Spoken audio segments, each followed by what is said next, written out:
Assalamualaikum warahmatullahi wabarakatuh. Salam sejahtera untuk kita semua. Senang sekali saya Yuni Sara di sini memandu kalian untuk acara diskusi seni pada kegiatan Matra Kriya Fest 2020. Di samping saya sudah ada Kang Musyafa, atau panggilan biasanya disapa Kang Syafa. Beliau adalah seorang kurator independen, penulis sekaligus seniman, lulusan Magister UGM. Halo Kang Syafa, gimana kabarnya nih Kang Syafa?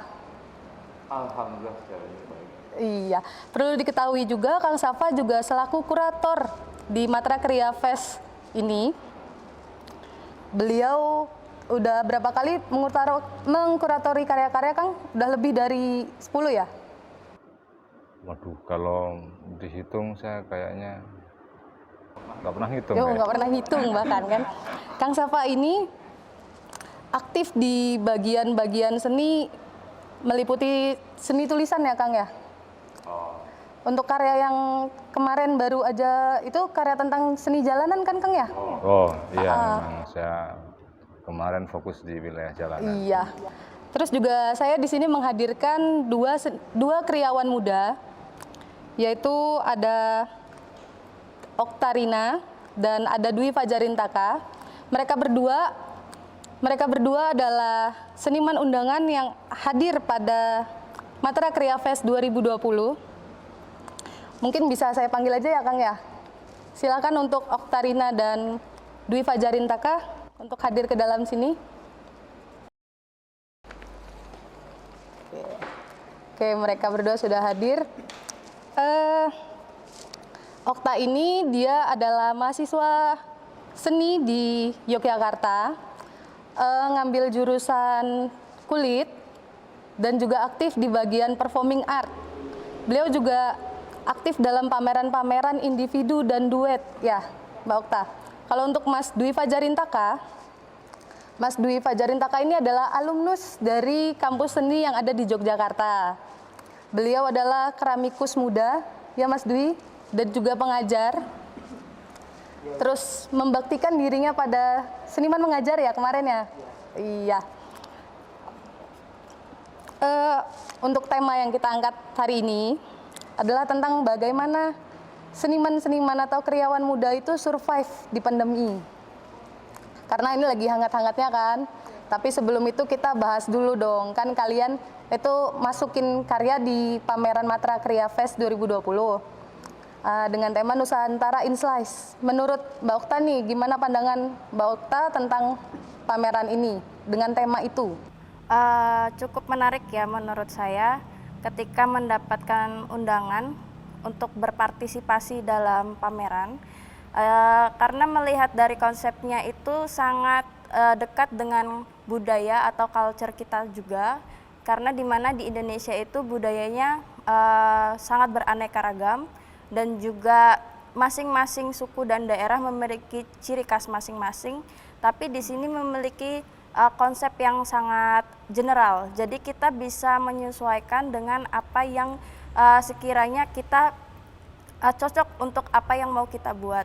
Nah, seperti itu sih. Untuk Mas Dwi Fajarintaka gimana? Menarik sih.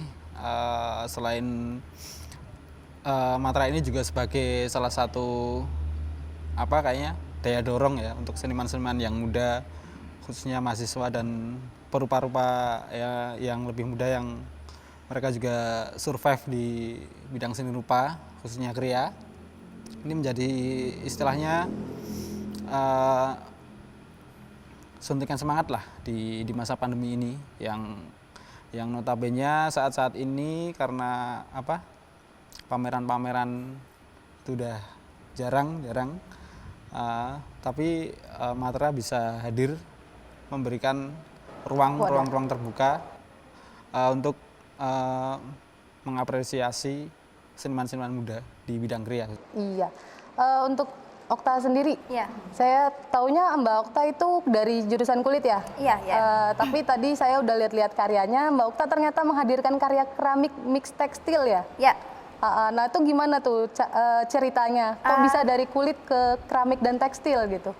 Mungkin sedikit cerita ya, karena saya dulu waktu sekolah di SMK atau setara dengan SMA, saya dulu mengambil jurusan tekstil dan kemudian saya di saat hari libur saya menyelangkan waktu untuk belajar keramik juga.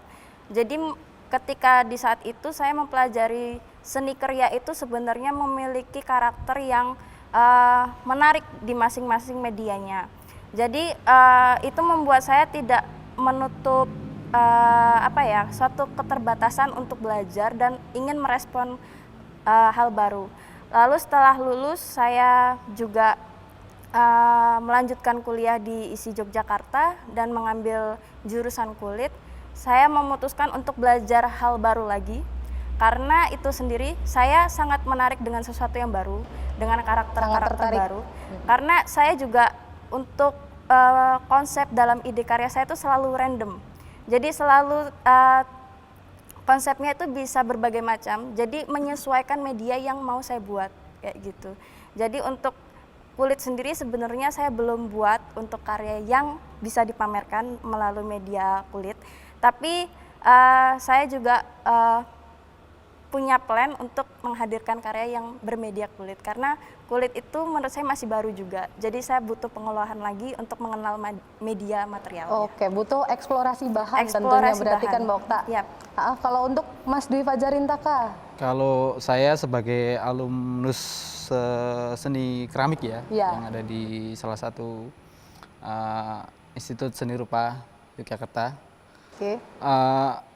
Keramik memang menjadi bahasa rupa saya dalam mencapaikan apresiasi atau gagasan seni yang saya jalani gitu. Ketertarikan saya dengan keramik sebenarnya emang udah cukup lama ya. Emang sebelum saya memutuskan untuk mengambil jurusan masuk ke jurusan seni rupa keramik itu sendiri. Karena bagi saya ya itu dari seni keramik yang dia itu adalah bahan dasar utamanya itu adalah tanah liat, tanah itu adalah ya termasuk unsur-unsur alam yang dia itu dapat diolah sedemikian rupa sehingga itu menyampaikan menyampaikan sebagai wadah ruang-ruang ekspresi saya. Gitu. Oke, berarti dari Mbak Okta sama Mas Dwi Fajarintaka itu kekaryaan itu sebagai simbol pengekspresian diri kalian kan? Bisa jadi seperti itu. Seperti itu antara juga. Media dan diri itu menjadi satu dan nggak bisa lepas. Iya, bisa. Nah, dalam pameran Matra Kriya ini, kalian kan juga menghadirkan karya-karya kalian. Kira-kira tema yang sekarang ini cocok nggak sama karya-karya kalian? Menurut saya tentu sangat cocok karena saya juga berkecimpung di dunia kesenian dan budaya.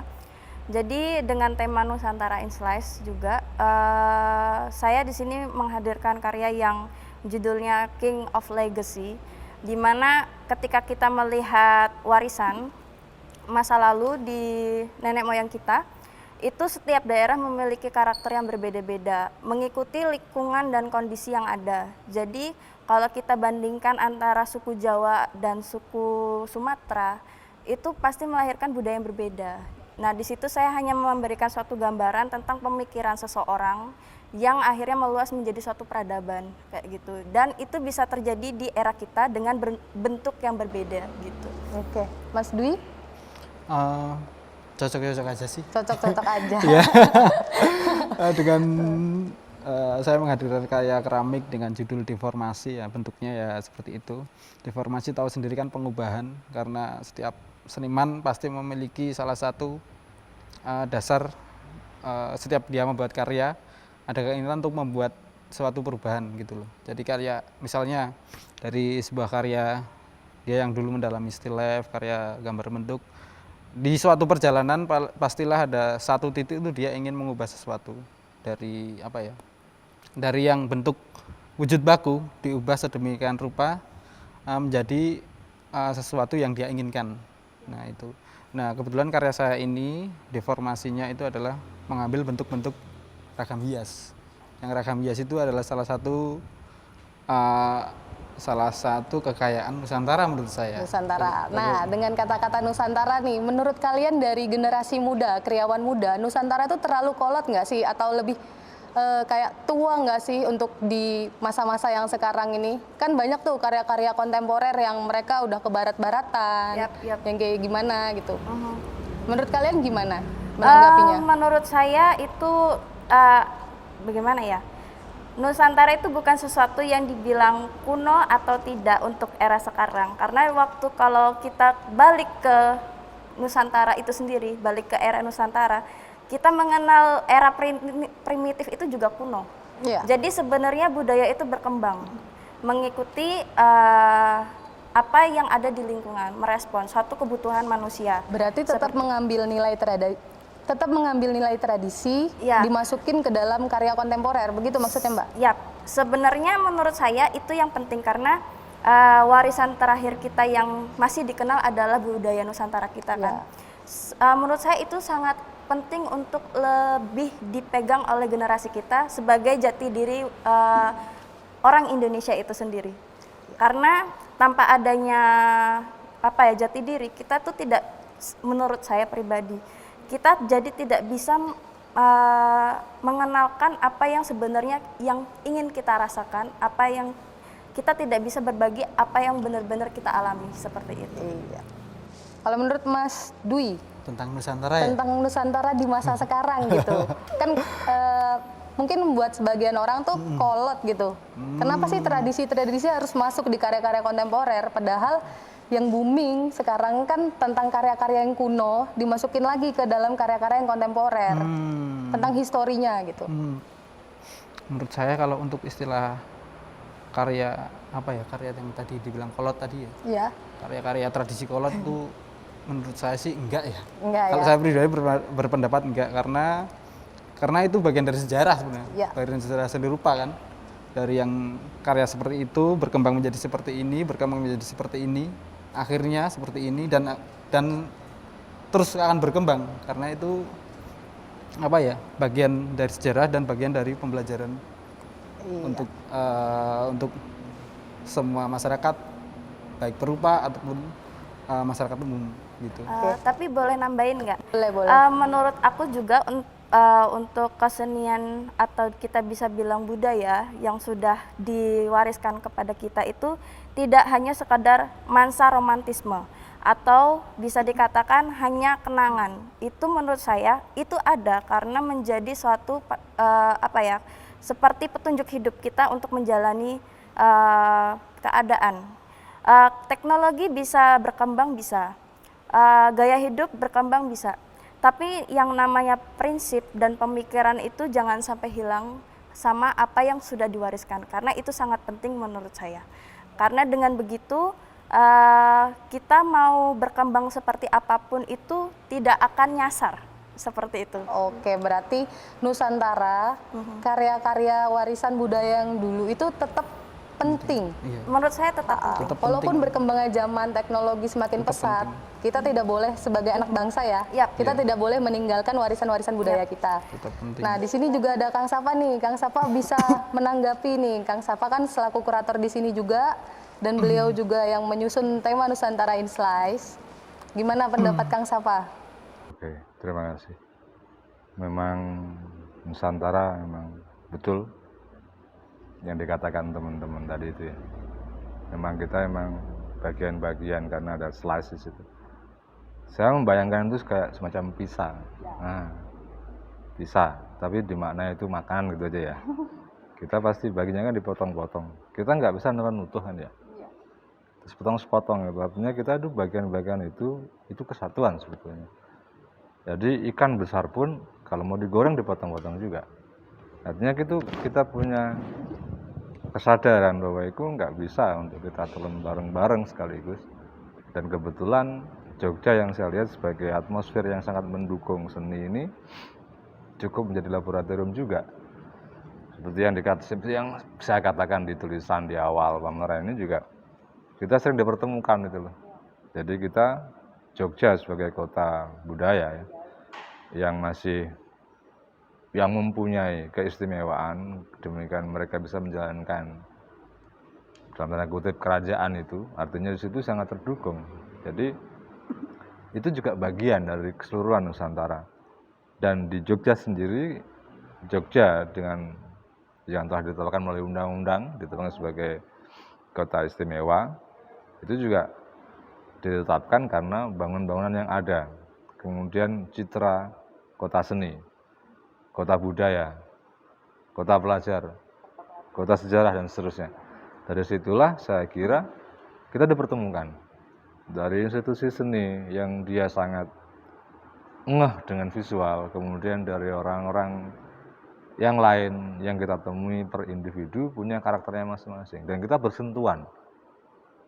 Kita bersentuhan dengan yang khas, tukang sate ya, yang dia orang Madura. Secara visual kita melihat bagaimana karakter dia.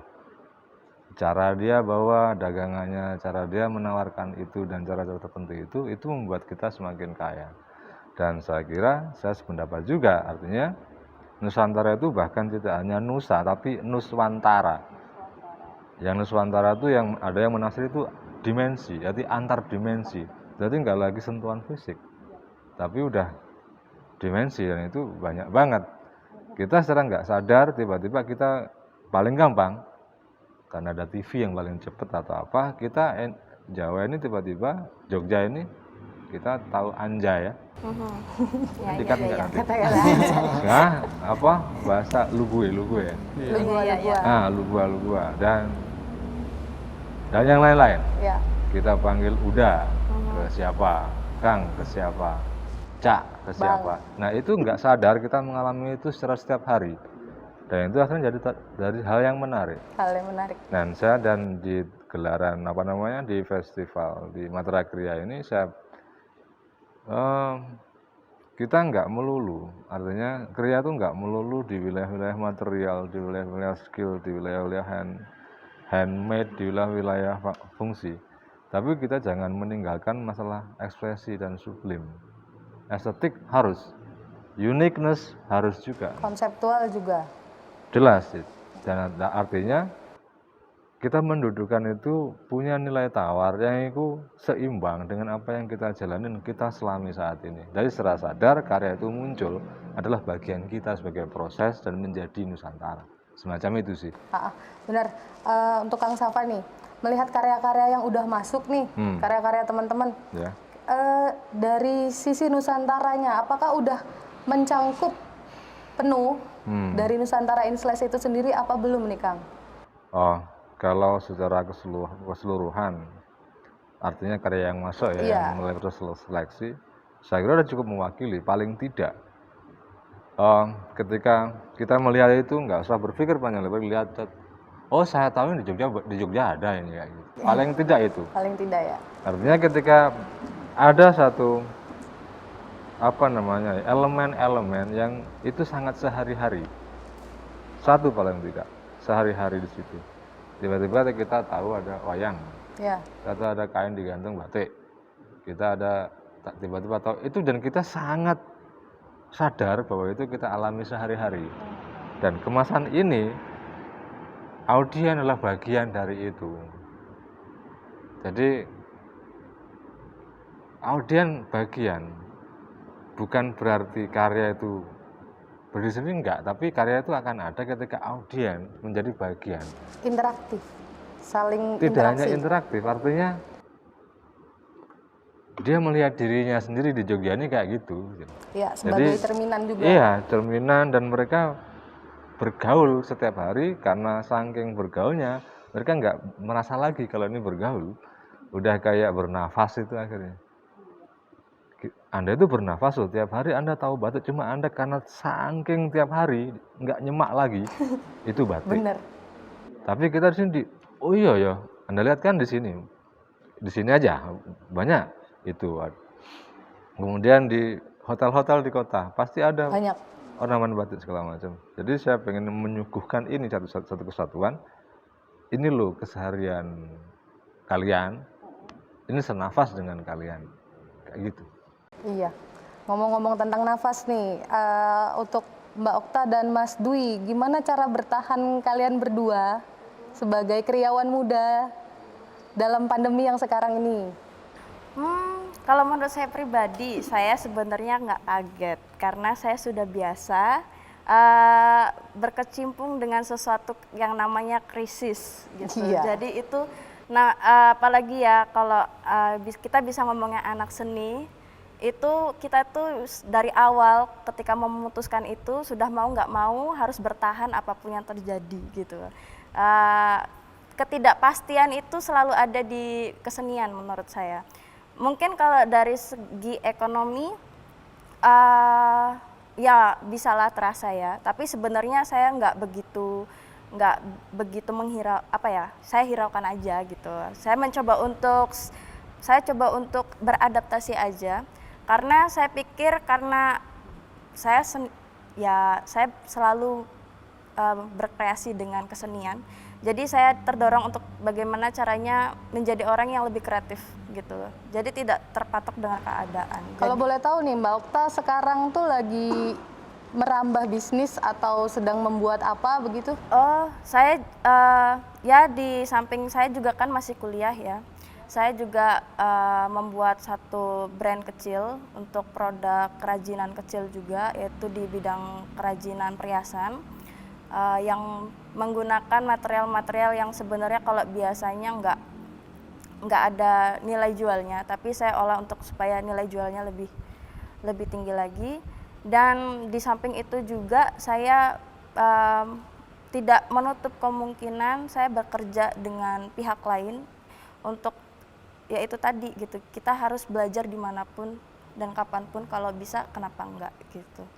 Dan selainnya ya membuat karya, kalau ada pameran kita pameran, kalau Sangat enggak ya inspiratif Mbak gitu Okta. deh. Kalau Mas Dwi, saya dengar-dengar Mas Dwi juga ngajar ya Mas Dwi ya? Iya, saya sebagai pengajar di salah satu SMP, pengajar seni rupa khususnya. Selain itu saya juga selain di membuat karya ya, saya juga membuat tetap di bidang keramik, buat merchandise pot yang nantinya di situ ada ya saya ajaran selain memberi istilahnya sebagai apa ya, penyambung istilahnya penyambung kemampuan ayah saya sebagai seorang petani. Nah, jadi gini. Karena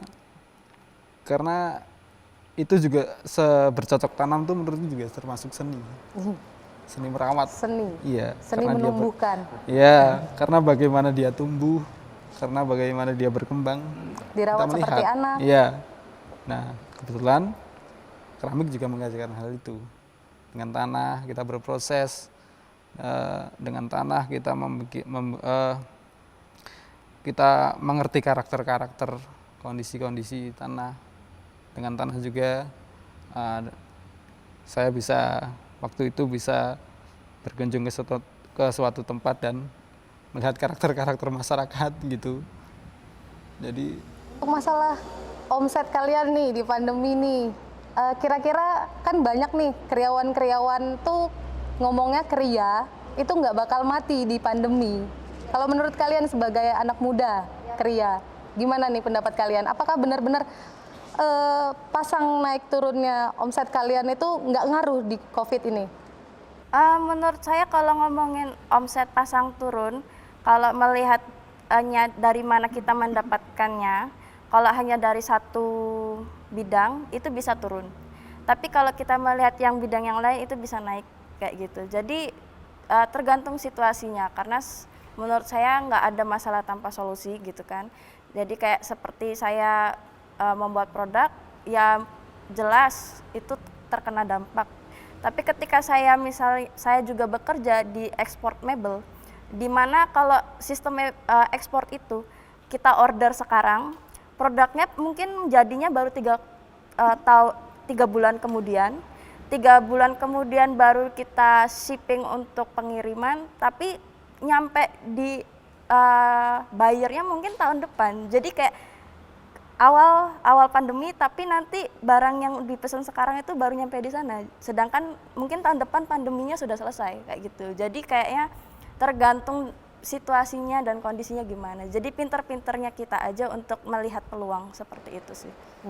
Mas Dwi, bagaimana Mas Dwi? sih ada beberapa bagian yang emang berasa banget, ada beberapa bagian yang oh ini stabil, ada beberapa bagian yang emang itu. Jadi nggak tergantung dari kesadaran diri sih. Dari cara kita menyikapinya, cara kita berpikir, cara kita berusaha, dan cara kita survive. Nah kebetulan sejak saya kuliah di ISI dari awal pertama emang udah di press. Kamu tuh nggak harus di sini aja tuh, nggak harus hidup tuh nggak harus lurus gitu. Tapi kamu ada beberapa cabang yang dari cabang itu kamu bisa dapatkan. Nah kalau dari orang Jawa sendiri bilang kan, kalau kita nggak istilahnya nggak ngubek-ubek atau mengais-ngais sesuatu hal, kita nggak bisa dapat apa-apa. Jadi kan intinya tetap berusaha dan bagaimana cara berpikir kita untuk memperoleh apa yang kita inginkan gitu. Iya. Sekarang kan tuh lagi ada dana apresiasi untuk budaya dan seni. Mungkin kalian udah pernah coba untuk mendaftar atau bagaimana? Sebenarnya sebelum awal-awal pandemi itu saya sudah dengar berita seperti itu. Saya juga mencoba, tapi sepertinya sulit ya kalau untuk saya harus mengikuti itu terus. Jadi akhirnya saya tidak ikut adil di sana gitu. Mas Dwi? Yang dana apresiasi. Ya, Ya, untuk karena- pelaku seni dan budaya. Oh ya, soalnya ini Mbak, Malah belum gitu. karena saya karena sendiri itu merasa ekonomi saya masih aman-aman aja, jadi kayak masih belum perlu itu Oke. gitu. Bisa minta ke Mendikbud loh Mas. Mengajukan. Gimana nih Kang Safa mendengar ada dana pelaku untuk seni dan budaya? Waduh, saya tidak cukup punya kapasitas untuk berkomentar masalah itu. Sedikit kalau untuk hal-hal itu sedikit Iya. Iya. riskan sedikit Iya, itu sih. punya kapasitas. Saya tidak berkomentar, Mas. Ya, saya Boleh, kurang boleh, tahu boleh. juga. Kan masuk tuh dari ranah seni, kita juga wirausaha.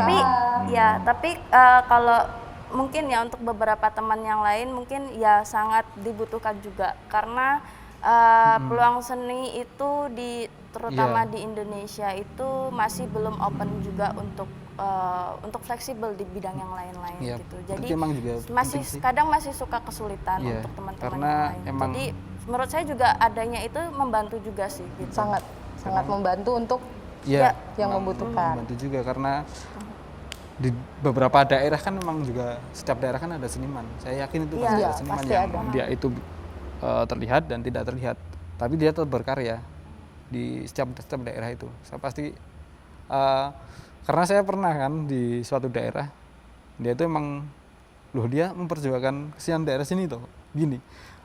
Terus banyak cerita yang saya dapat. Jadi saya kalau adanya itu ya emang cukup membantu menurut saya. Sangat membantu. Kadang suka agak berbeda ya penglihatannya antara perajin dan seniman gitu. Kalau perajin itu kan mereka memproduksi benda-benda fungsional biasanya yang sifatnya konsumtif. Sedangkan kalau seniman itu kan dia mempunyai proyek sendiri juga. Nah, kadang yang sulitnya yang bagian perajin-perajin yang terutama di desa atau yang masih startup belum memiliki manajemen yang baik kayak gitu. Karena di pandemi ini semua orang yang kebutuhan pokok itu yang lebih penting gitu. Jadi untuk ke perajin imbasnya juga cukup besar. Itu yang saya amati juga sih gitu. Jadi dari semua obrolan ini, cara kalian bertahan di pandemi ini juga sangat-sangat menarik menurut saya. Kalian bisa menggali potensi kalian yang kalian dapatkan di bangku sekolahan dulu-dulunya ya. Dan kalian juga pejuang yang sangat tangguh, bisa bertahan sampai sekarang. Dan juga di Matra ini juga sebagai tempat, wadah, dan sarana untuk para karyawan-karyawan muda untuk mengapresiasikan karya-karyanya, untuk mengapresiasikan kreasi-kreasi mereka, bahkan konsep-konsep mereka yang sangat-sangat lebih canggih lagi daripada teknologi. Untuk Kang Safa nih, Matra ke depannya, kira-kira punya keinginan seperti apa untuk Matra ke depannya Kang Safa?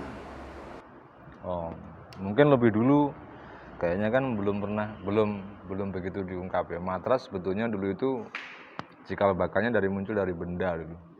Yang ya dari benda itu benda itu dari sekelompok teman-teman angkatan 90-an. Itu dia membuat satu komunitas dan kita bertemu waktu itu. Kemudian mereka akhirnya kan ketemu dengan junior-juniornya, mereka menginginkan Bu Yao bikinlah yang kayak gini, karena mereka merasa agak terputus dengan generasi-generasi yang lebih junior. Mereka ketemu tapi nggak intens, ketemu paling mas ya udah selesai. Akhirnya satu kesempatan kita ketemu, dan itu tahun, saya lupa tuh tahun berapa, 3-4 tahun yang lalu kayaknya. Itu nggak ada dengernya, kemudian baru di-push lagi ketika waktu itu Kriya Award kalau nggak salah yang terakhir. Kemudian oke, dijadiin ini ya.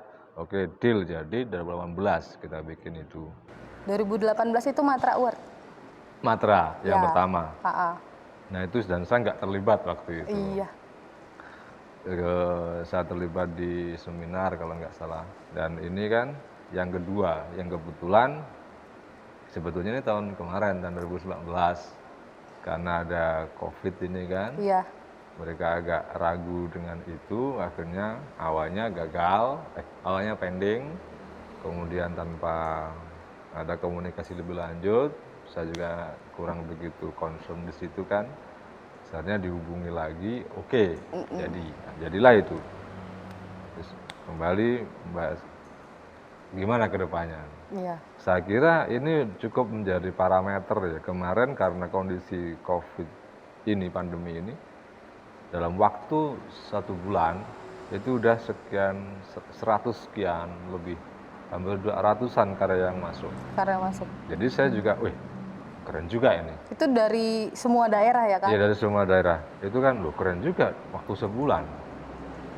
Kalau saya lihat, artinya kalau ini bicara masalah panen dan nggak panen ya. Iya.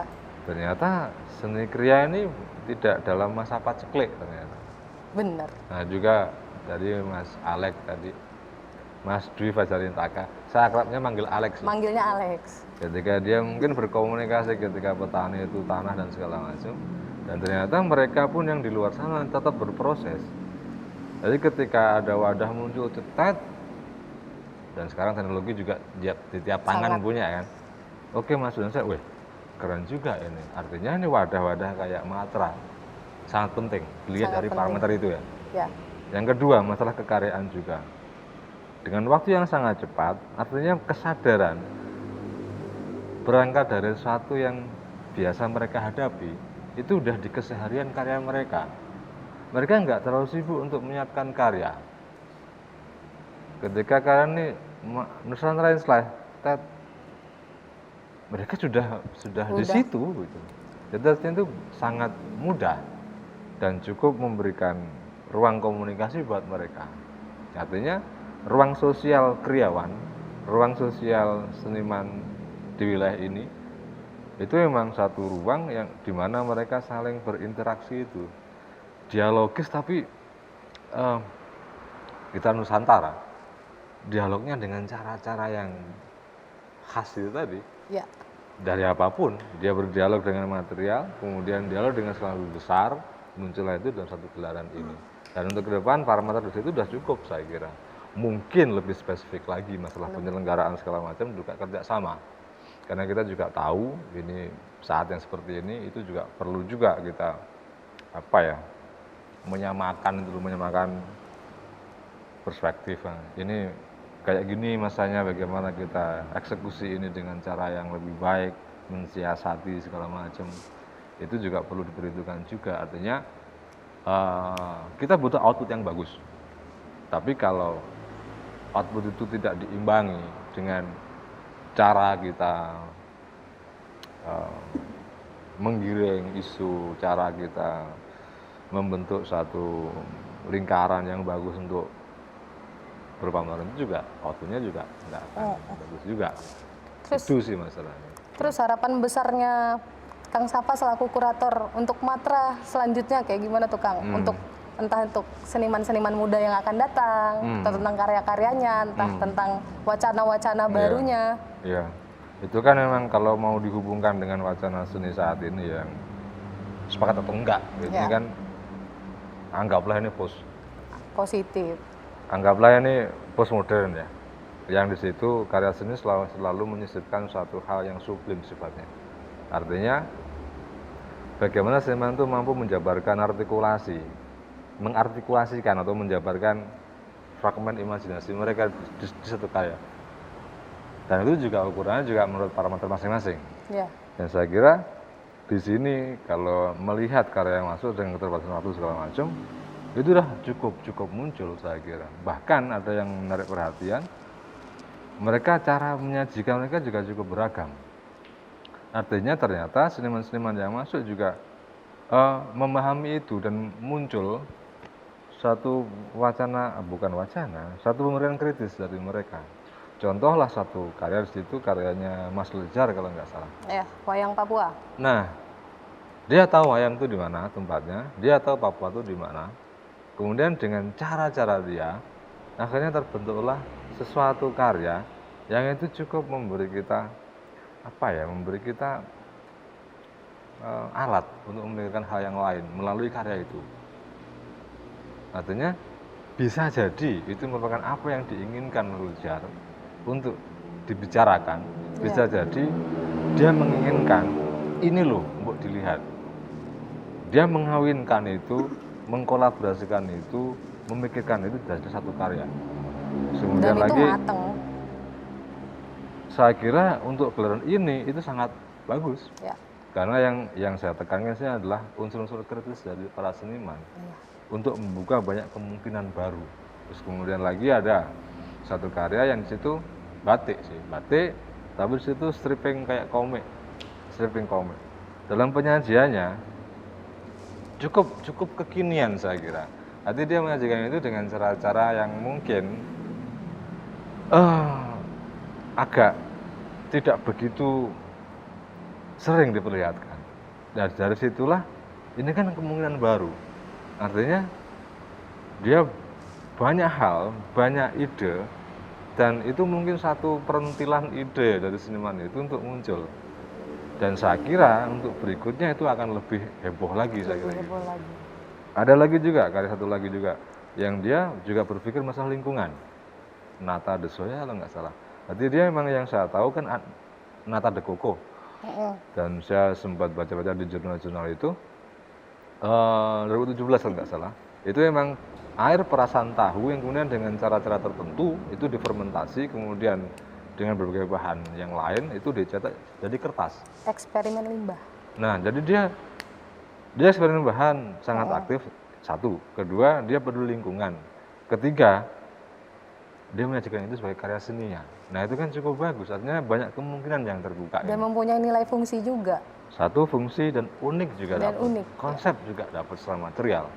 Kurang apa lagi saya kira. Dan saya kira dari ini berikutnya mungkin cukup lebih bagus lagi. Tapi dengan kondisi yang mungkin sudah tidak dalam situasi seperti Mudahan ini saja dan cepat lebih berlalu, baik. iya. Nah, kayak gitu sih. Itu aja sih.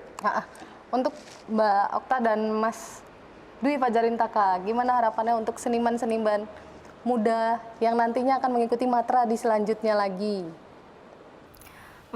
Kalau harapan saya untuk seniman-seniman muda yang berkecimpung di dunia kriya, saya pikir jangan cepat bosan. Jangan cepat bosan untuk mencoba.